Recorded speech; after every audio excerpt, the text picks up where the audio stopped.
Hello everyone, in this video, I will show you how to install all Microsoft Visual C++ redistributables at once on Windows. First, open your browser and go to the official Microsoft Visual C++ redistributable download page. Once the page opens, scroll down until you see the download links for the latest versions. These latest Microsoft Visual C++ redistributables already include support for versions from 2017 up to 2026, so installing this is enough for most games and software. Click on it. Here, you need to download both the x64 version and the x86 version. Even if you are using a 64-bit Windows system, it is still important to install both because many games and applications need both versions to work correctly. Click the x64 download link first and save the file.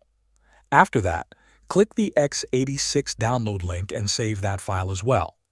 When both files are downloaded, open the x64 installer first. Click Yes if Windows asks for permission.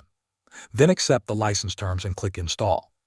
Mine's already installed, so it gives the repair option. After that, run the x86 installer and repeat the same process. Once both installations are complete, restart your computer. Thanks for watching.